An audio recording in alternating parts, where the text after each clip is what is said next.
This is Bryan Radzin, Search for Truth, The Next Step. It's the sequel to last year's novel, Search for Truth, The Seeker Begins.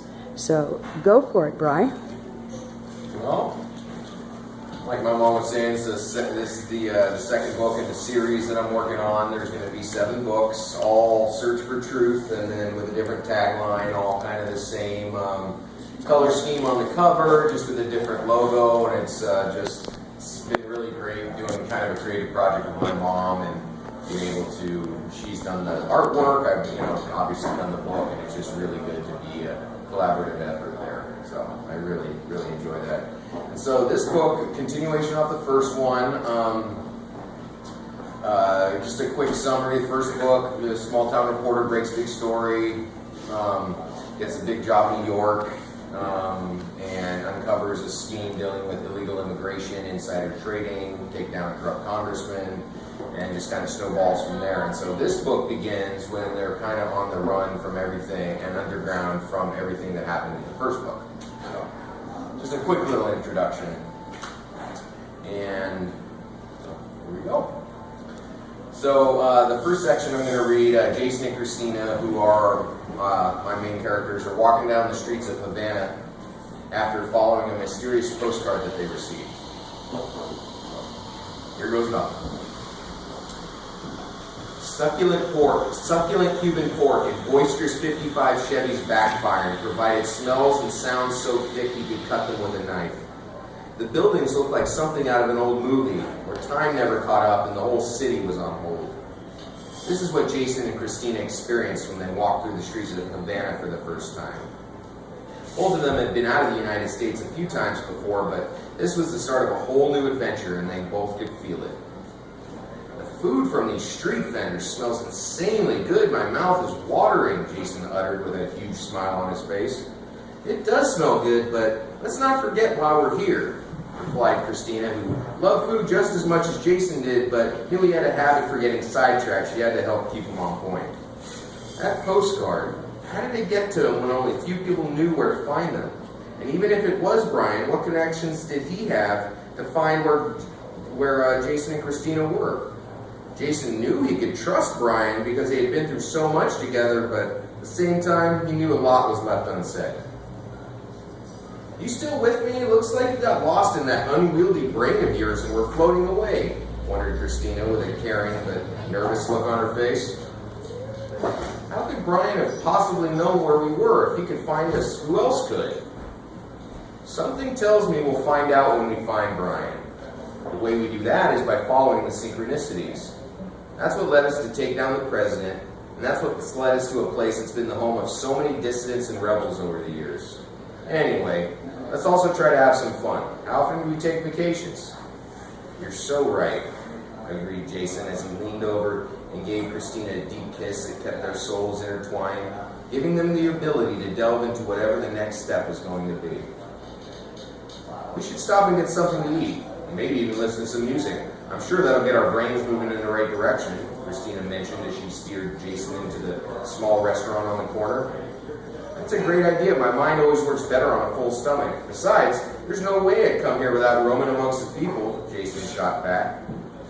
He eagerly followed Christina into the Paladar with a joy he hadn't felt since the leader of the free world became just another proven criminal and liar. Whatever became of Charles Bowman? Since a mysterious group made up of the world's most powerful people were hiding him, there was no telling where he was. The only thing Jason knew for certain was that they must enjoy this moment at this point in time. Just like Rydell happened on them in the bar out of the blue, somebody could tap them on the shoulder in this neighborhood place, and it would be the beginning of the end. The lights were dim, and the small crowd consisted of the usual lunch rush. When Jason and Christina sat down at one of the only 10 tables in the place, he knew this was the spot that would plan their next move. They're here. Do you want me to engage them, or just wait to see if they lead us to Bryan? Asked the graying man in his early 50s behind the bar. Wait and see what develops. They might lead us right to him. You know Bryan is hiding somewhere in Cuba, but we can't openly look for him. We bourgeoisie Americans aren't exactly welcome here. Bryan being lured here by that postcard was just the first step. Using Jason's skills to our advantage is exactly the mind game I want to twist him up with. We have so many surprises in store for him, amigo, stated the confident man on the other side of the phone. So the next section I'm going to read, Jason and Christina find themselves at a weekly protest rally on one of Havana's many plazas. The madman was scanning the crowd and noticed many people carrying signs for the different issues they cared about. Privatization was by far the most popular, and he knew faceless entities didn't like people who stepped out of line. He needed to know who was truly interested and who was faking interest so they could tear others down. There might be a limit to their greed, and there might not be. What I can tell you is that I'm a relentless hunter and gatherer of unadulterated truth. Whatever ugliness lies behind the scenes, I'll be there to uncover it. Many politicians, appointed and elected officials, all cower to somebody. Our goal is to find out who that somebody is and bring them down so they can never hurt anybody again. Still sounding pretty vague, but at least he's getting closer to a point, Christina retorted, who was trying to listen because she liked his philosophy. Now that she thought about it, he sounded familiar. How do we find these people who make huge profits off the cleanliness of the water we drink, the quality of the food we eat, the chemicals we buy and produce, and the thoughts we may or may not have in our heads? We start by realizing that to truly succeed, we must all become mad people for good. We must ensure unrelenting positivity runs through everything we do. Because although the people we're up against will stop at nothing to hold us back, we must show them that their power is illusory because we've allowed them to have it. We must let go of the idea that all people are out to do us good, and also the idea that everybody is out to do us harm. Discernment is the key to all interactions. If we believed everybody out in the world was out to get us, we might never trust anybody.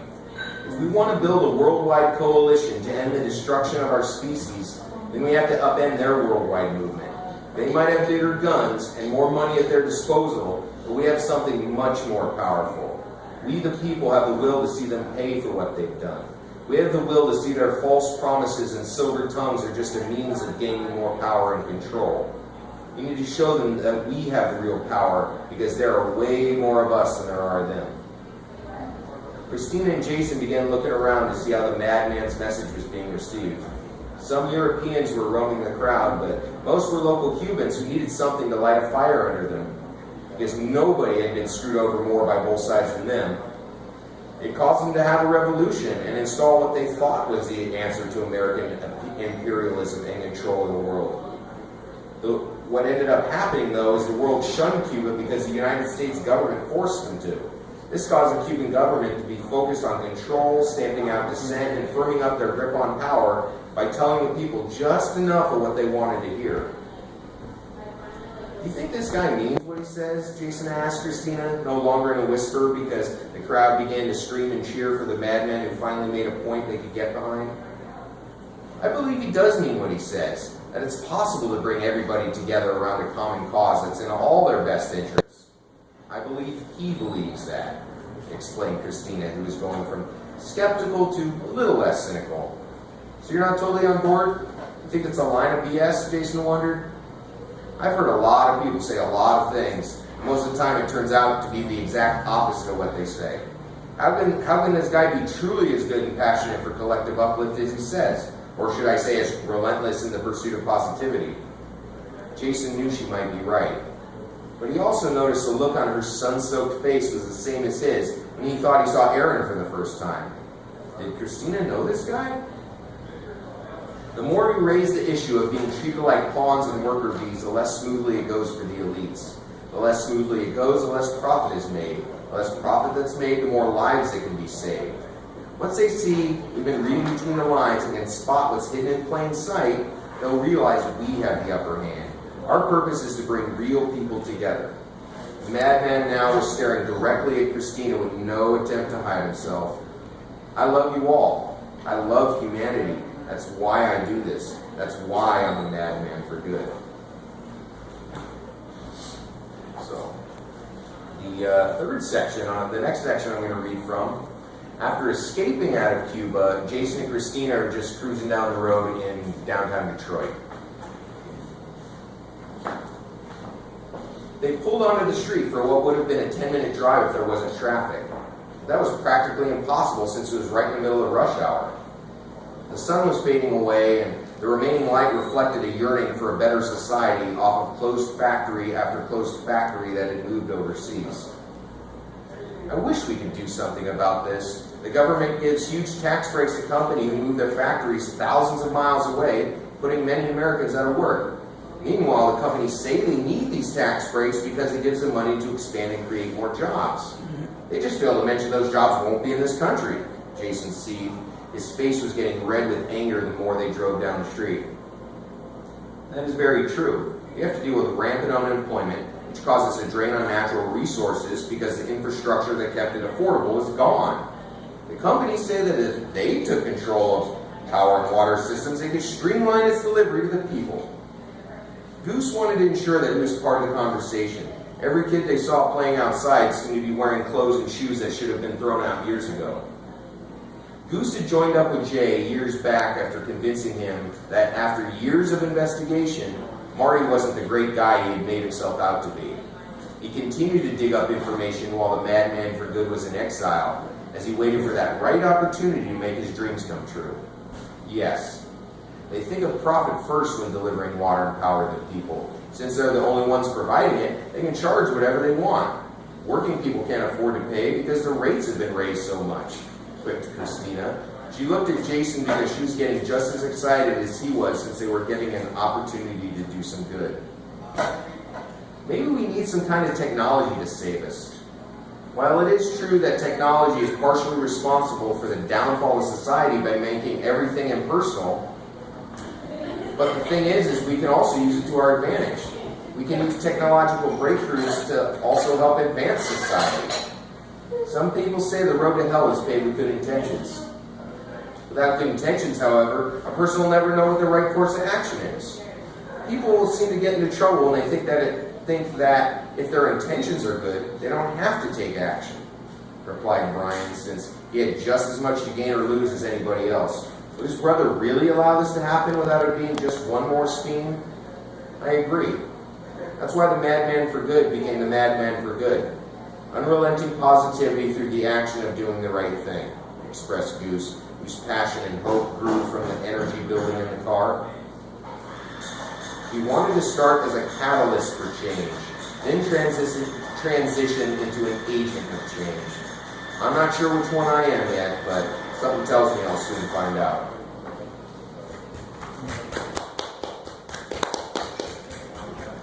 One more section. The last section I'm going to read from, Jason and Christine are now in a Detroit bus station just asking for directions at the information booth. As the guy in the booth looked down at a computer screen with a scowl because he had to deal with obnoxious jerks for crappy pay, Bryan whispered from behind him, "He looks familiar, like I've seen him somewhere before." Bryan seemed to be having a flashback, or maybe the ex-congressman's weed was just that good. Seems like he's helped us before, I just can't put my finger on when. Now that you mention it, he does look familiar, noticed Jason. The guy in the booth was leering at him suspiciously before he spoke. "You know, I can hear every word you're saying. You aren't exactly being quiet, you know. Trust me, you've never seen me before, and don't say we all look alike, so I must be the guy you ran into." "The lockers?" inquired Christina, trying to restore order. "Yeah. The far southwest corner of the station is a bank of lockers. There might still be a few available. You'll see a pay station with instructions there that should help explain everything." "Thank you," Christina responded graciously. "No problem. And make sure your punk-ass friends don't talk trash at my booth again or I'll have to come out and kick both their asses." Christina led the boys away. She didn't want to draw any more attention to themselves other than the people already watching them. "Why did that guy get defensive all of a sudden? He didn't even do anything," implied Bryan. "Somebody must have pissed in his Cheerios." "He only got upset when you said you'd seen him before," conveyed Christina, happy she was there to settle down the testosterone. "People only get that upset when you're speaking truth and they have something to hide." Jason was happy to see that the woman he loved was becoming more attractive as time went on. "I love you, baby, you're right. You probably have met him somewhere, but where?" Just as Bryan was following Christine and Jason to the lockers that were now only a couple hundred feet away, it dawned on him. Were people following them?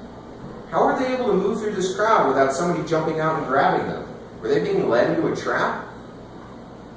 What about Rydell? What about my brother, for that matter? Weren't they going to help us out? Where are they? That's a very good question. But right now, you just have to grab whatever's in that locker, suggested Jason, because they were getting closer to what led them to Detroit. I pointed them to where Marty hid the information. Should I take them down now? Inquired the guy in the booth who had picked up the phone. Not yet. Just keep an eye on them. We need them to open that locker, grab whatever's in there, and then we'll take it from them. After that, be creative. I know this isn't as exciting as being security at a rally or anything, but you're doing your part to keep the American people strong. Expressed the mysterious voice on the other end, which had a strange tone to it, almost like it was healing from a facelift. I know you're down for the cause. You helped to stop Aaron. And even though he was lost, you know you can still help the entities. Without them, the mongrels would take over. Understood, sir. You might not be serving anymore, but you're still my commander-in-chief. Christine and the boys walked up to the locker with combination in hand, not noticing the two men who had been following them 100 feet behind since the info booth. Now that I think about it, we have seen that guy before. He was security at that anti-immigrant rally in New York. He directed us towards Aaron, remembered Jason as Christina began to enter the numbers. You know, I think you're right, stated Bryan, whose brain moved from food back to the task at hand. You think Rydell or my bro sent him? Maybe. They couldn't pull something like that off since the six entities don't support them anymore. Or so they said. Then again, who knows about anything at this point?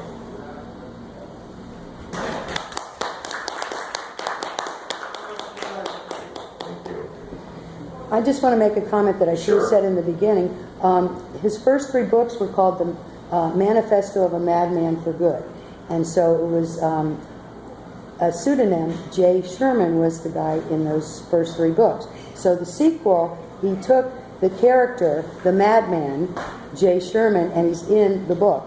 And he has an integral role in being related to somebody, and I'm not going to say who. And so, like, his first 3 books that he was just trying to they were spiritual, psychological, you know, just getting it out, you know, and each one got a little better.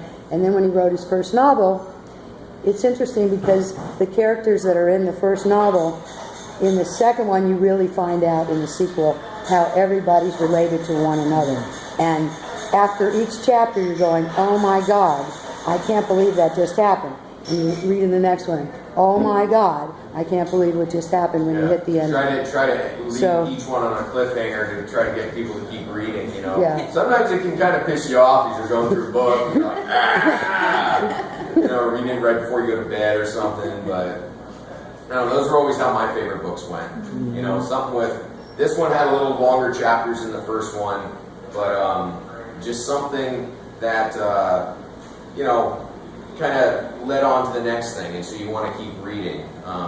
And so this one does connect to the first one. There's some of the same characters and some of the same stuff. It develops a little more, but it was a fun story. It was a very fun story, and you know, I'm going to be actually starting on the new one in a few weeks. So, and that one's going to be dealing with private armies and military contractors and stuff. So. The conspiracy group, I talked about them a little bit. They're called I call them the 6 entities. I kind of wanted to keep it vague because, I mean, every time there's some group that calls themselves something, they are really vague sounding. I don't know, kind of sounds like a cop out, but so each of the books is going to be about a different subject.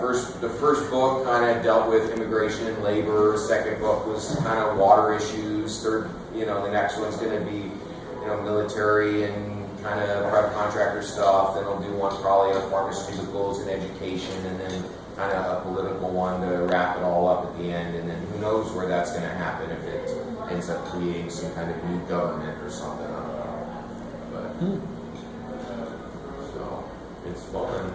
A constitution. What's that? A constitution. Yeah. Yeah.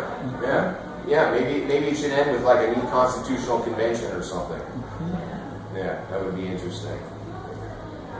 So I mean, we've certainly, helped other countries build, enough, maybe almost, maybe I should say forced. Some of them were forced, some of them were eased or pushed or whatever into making new constitutions for themselves. So, we should have some experience at that, but somehow, I don't know. Maybe not the right experience, I don't know. But so yeah, it's great to be here. My first time in Eureka. I mean, I've been to Eureka obviously before, but first time I was able to do something in Eureka, and it's really nice to be here. And it's fun. I just really feel like I found my passion, and it felt like I've found what I want to do, and I'm just really trying to give it my best effort and give it my best foot forward. You must have to put a fairly large amount of research into your subjects, for example, water rights, military contractors, and the military-industrial complex. Yeah. That whole thing. Your books, do they tie fairly closely into some of the things that are real? Yeah, definitely. Mm-hmm.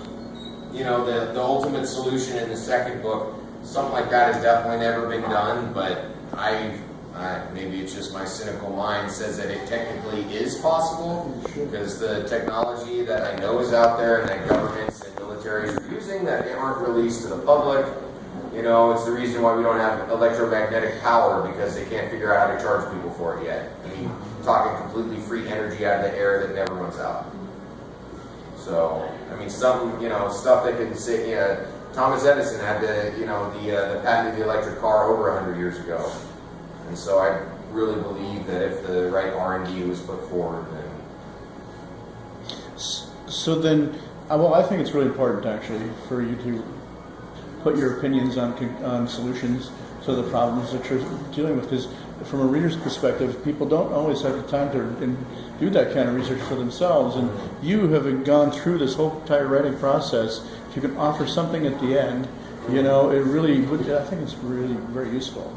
Yeah. And so there's definitely, some research that's involved. I don't get too technical with it. Yeah. But, there is research, but it's not like me poring over research books for months and months at a time. It's just almost natural research, stuff that I pay attention to, stuff that I read, pick up stuff everywhere I go. I had a writing teacher who, unfortunately, from HSU that's not around anymore, that he said, when you go anywhere, just feel like it's a possible story idea. Anytime you go anywhere and do anything, it's something you could possibly write about, because it's a new adventure every time you step out the door. So. I was just wondering if I want to read books about presidents we have, is it, say I got a good grade in spelling and reading, well then the books would probably be easy for me to read, wouldn't they? Yeah. I try to keep it, not too complex. I want to be able to reach as wide an audience as I can. So yeah, I think, and I am going to be working on putting some books on audio tape too, because I've always loved voice work. Always wanted to be a play-by-play sports announcer when I was a kid. But somehow when I went to college, it was more about the writing, and I just kind of got sucked into that end of it. But yeah, so I think you definitely could. Yeah, I've got one book, and I haven't started reading it yet. It's about this size. Okay. Something like that.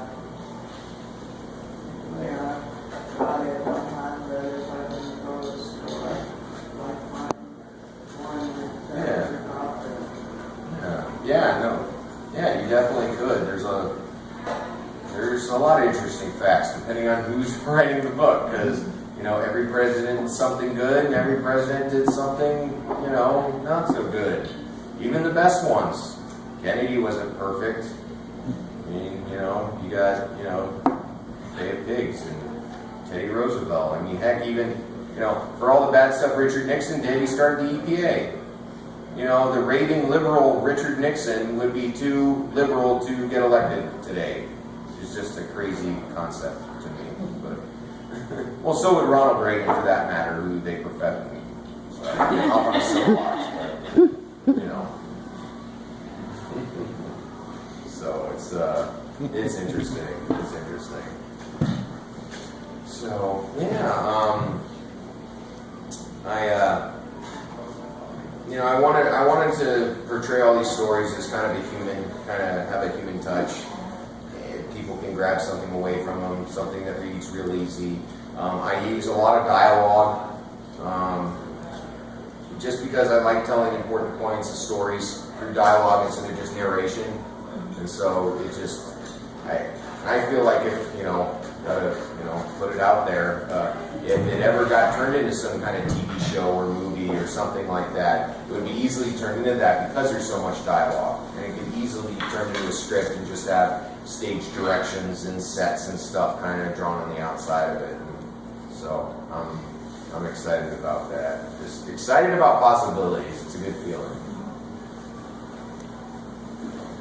Yes? I just want to acknowledge how brave this book is. I think it's interesting how, I would say too much projection of what you think and feel about definitely. the climate of today. Where is it? It's basically you like stepping out of line. And this is it seems like kind of like your own discernment, like if this became a TV show, this would be a pretty controversial show. Oh, yeah. But just how there is so much dialogue and it is a relatively readable book. It has a lot of important and real information that is just really accessible to all sorts of people. So. Oh, thank you. Yeah. Thank you. It's every writer kind of puts some of their own. See you next time. Definitely. See you Thank you next for week. coming. Welcome.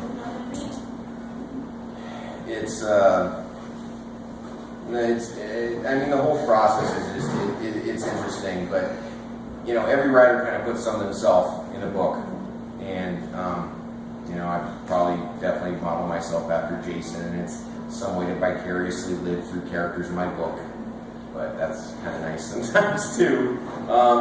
Because it's just stuff that, I've always thought and felt, and there's, things, I've always believed that there's so much more we can agree on than we disagree on, even people at the complete opposite ends of the spectrum, because they let these few little things kind of catch us up.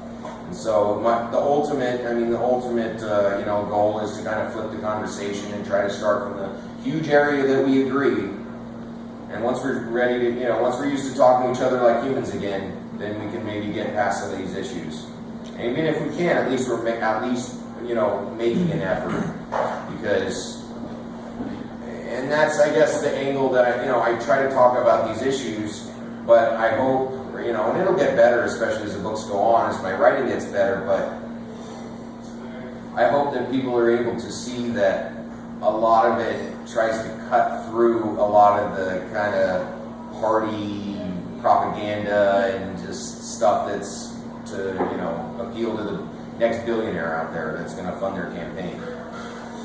So, even in the first few books, the Madman books, I had some, I'm a pretty left-wing, liberal kind of guy if you were looking at my politics, but I had some admittedly very conservative people read my books and agree with a lot of what I had to say, because they knew what I was trying to say, or they knew I was trying to beat through all that stuff, and they know that, you can actually get people on the conservative side to agree that, rich people shouldn't run everything, and, not everything should be made a buck off of, and, and whether it comes down to labels or the way they were raised or they grew up or the area, a million different variables, but it's, if I can at least start the conversation, just have conversations with people, that's definitely the goal. Dude, you caught my attention at synchronicity to take down the president. Yeah. I was like, yes. Yeah. and it's so it's, you know, and I try to use stuff from kind of real world events, like, you know, you were talking about earlier, and just kind of bring that, weave it all into the story. But especially with that, just that's especially for the first novel, that seemed like ultimate end. You know, take down the president. You know, and without trying to make it too stereotypical, like, you know, but it